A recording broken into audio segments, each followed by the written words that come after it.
Hanya kemenangan melawan Irak yang bisa menjaga peluang timnas Indonesia untuk lolos ke Piala Dunia 2026. Ya, kita harus cepatnya melupakan kekalahan melawan Arab Saudi dan mengenal laga besar lainnya melawan Irak pada 12 Oktober nanti. Yang tak kalah penting, yakni membangkitkan mental pemain pasca kekalahan melawan Arab Saudi. Semua harus bisa bekerja keras untuk bisa mengembalikan mental pemain. Ini nomor satu, mental dulu. Selanjutnya baru tugas beratnya adalah bagaimana tim pelatih itu merancang strategi yang tepat. Nah, bagaimana dengan yang lain? Ya itu tadi yang saya bilang, bagaimana mengembalikan kebugaran, itu juga hal yang penting.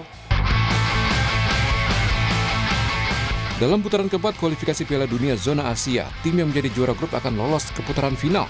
Sementara peringkat kedua akan melanjutkan perjuangan ke babak kelima. Di babak kelima, format pertandingan adalah kandang dan tandang. Bila lolos, perjuangan belum selesai, karena akan bertanding di playoff antar konfederasi, yakni bertanding melawan tim dari benua lain. Sempat absen membela timnas karena melawan Saudi. Akibat cedera leher, kondisi Kevin Verdonk sebut telah membaik dan siap tampil melawan Irak. Selain Verdonk, juru gedor timnas oleh Romeni juga disebut kondisinya membaik dan siap dimainkan melawan Irak. Tim Liputan, Kompas TV. Kemudian saudara, strategi apa yang harus diterapkan untuk bisa meraih 3 poin melawan Irak? Kita akan ulas bersama analis sepak bola Firzi Idris yang sudah bergabung dari sambungan Zoom. Selamat pagi Mas Firzi. Ya, selamat pagi. Ya, Salam Mas olahraga. Firzi. Salam olahraga. Kita lihat kemarin pertandingan melawan Arab Saudi, kemudian nanti hari Minggu melawan Irak, yang mana katanya nih Irak kalau main lebih barbar gitu ya. Kalau kita belajar dari kesalahan, dalam tanda kutip kesalahan kita kemarin melawan Arab Saudi, apa yang kemudian harus disiapkan strateginya? Yang harus disiapkan strateginya ya, pertama adalah membenahi struktur tim. Karena kemarin kita lihat struktur tim ini ada masalah ya. Kita nggak bisa pungkiri itu ada masalah dari bagaimana tim ini bertahan ataupun menyerang.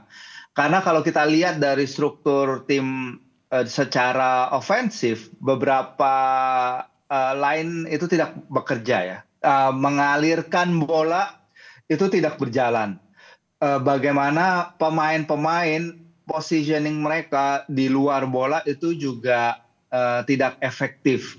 Kita lihat dari beberapa kali lini tengah juga membuang-buang bola secara percuma gitu. Kayak kita gratisan memberikan bola kepada pemain lawan. Ini yang harus sangat-sangat dibenahi dalam pertandingan melawan Irak. Dan saya yakin Coach Patrick pasti dan harus ya punya jawaban akan masalah ini yang harus mereka pecahkan.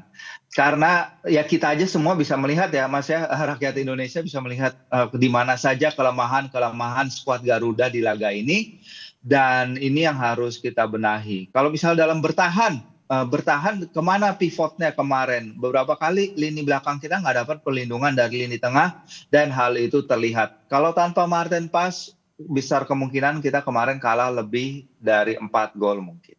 Oke, lini tengah kita ini ya masih jadi sorotan terus ya, Mas Firzi. Kemudian kita kan kemarin juga melihat sepertinya Patrick Kluivert ini bikin eksperimen gitu ya untuk formasi. Anda setuju nggak dengan hal itu, dan kemudian apa yang harus kita lakukan? Apakah kita balik ke formasi awal ketika ada Coach SDY? Sebenarnya eksperimen itu sudah dilakukan sejak September ya, dan ini merupakan plan B-nya Coach Patrick yang dia katakan akan lakukan setelah hasil-hasil di round 3. Menurut saya ini plan B ini bisa jadi plan A bagi timnas sekarang. Bukan berarti kayak ini akan gagal, tidak. Tapi kayaknya Coach Patrick ini belum menemukan pemain-pemain yang tepat dalam skema yang dia inginkan ini, Mas. Karena sebenarnya apa yang ingin dia lakukan itu ada wujudnya nih di ronde September. Memang ketika itu lawannya Lebanon yang datang under strength, Lebanon yang tidak diperkuat 5 pemain terbaik, yang musimnya baru dimulai, tapi sebenarnya secara idea of play ada gitu. Tapi di sini Coach Patrick kehilangan beberapa pemain kunci seperti misalnya kemarin nggak ada Kelvin, terus nggak ada Emil dan Tom Hai.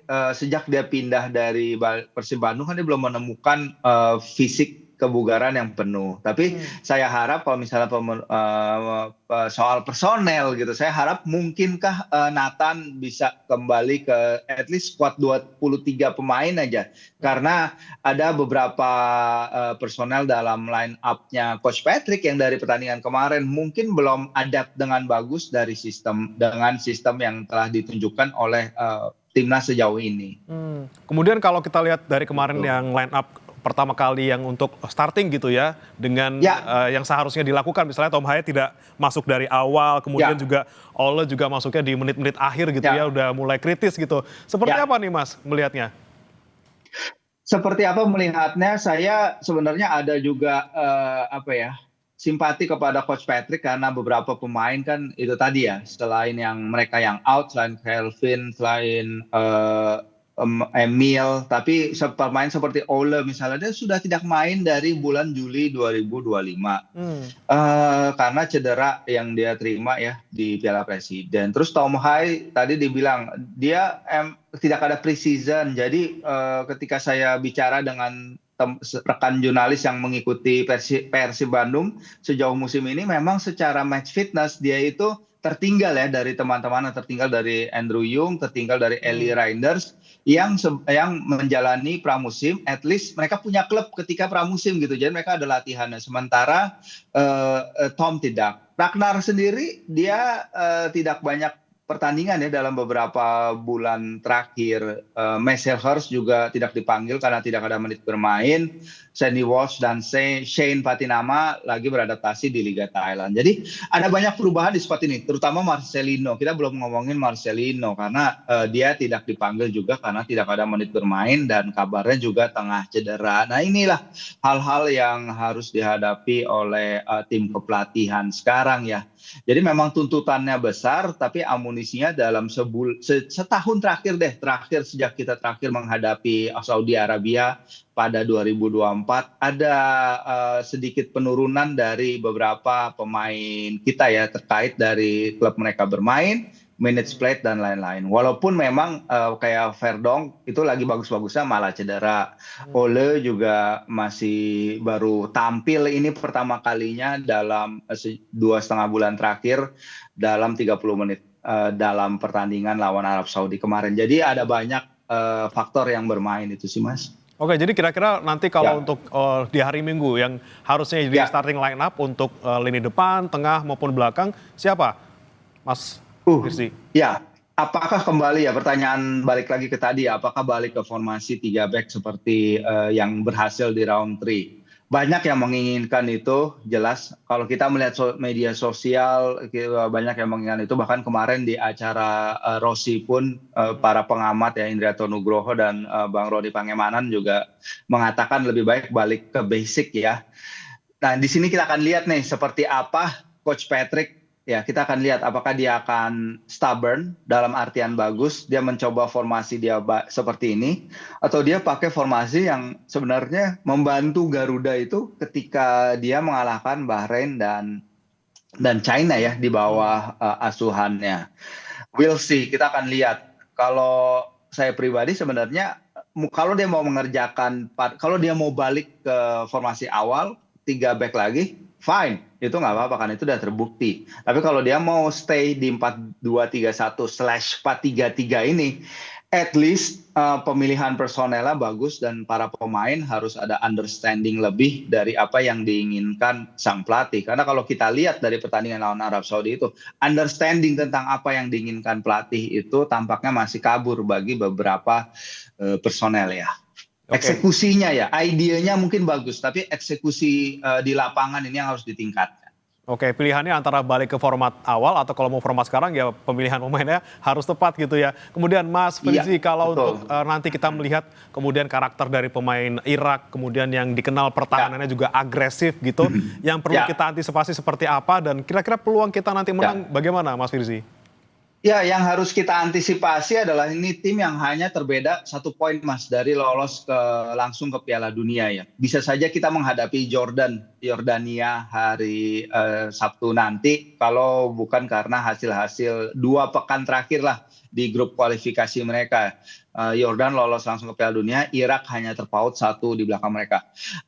Tim Irak ini tim yang dirakit oleh Graham Arnold, seorang yang Coach Patrick kenal karena ketika saya bertemu dengan mereka ya di Kuala Lumpur kemarin di drawing round 4 mereka sangat akrab karena asistennya Arnold adalah Rene Meulensteen, seorang Belanda yang dulu pernah bekerja bersama Sir Alex Ferguson di Man United, dan mereka tim yang terdiri dari suatu core tim yang terdiri dari para pemain senior yang udah pakem seperti Aiman Hussein, pemain number 9 yang harus kita waspadai. Ali Handan juga pemain yang sangat bagus. Ada Zidane Iqbal juga rekan Ivar Jenner di Utrecht yang bermain bagus. Tapi mereka juga memiliki 17 pemain diaspora. Jadi tim ini punya rasa Eropa juga karena banyak dari tim mereka yang bermain di Liga Skandinavia ya, di Norwegia, di Denmark. Ini tim yang menurut saya juga kita nggak bisa memandang setengah mata sih, Mas. Oke, jadi peluangnya kira-kira bisa nggak nih kita menang paling nggak ya 1-0 atau 2-0 lah gitu, Mas? Ya, harus optimis ya. Kita harus memenangkan laga ini dan apapun itu terkait kelolosan ya sudah itu kita tunggu nanti di pertandingan terakhir Irak versus Arab Saudi. Tapi kita harus melakukan apa yang kita bisa, yaitu mengambil 3 poin penuh adalah wajib dan harga mati. Baik, kita harapkan sama-sama memang kita bisa menang, paling tidak terbuka peluang kita untuk nanti bisa ke Piala Dunia, walaupun misalnya lewat babak kelima, kita lihat saja bagaimana pelajaran yang bisa diambil dari pertandingan kemarin untuk nanti hari Minggu. Terima kasih Mas Firzi Idris, analis sepak bola sudah bergabung bersama kami di Sapa Indonesia Pagi. Ya, sama-sama.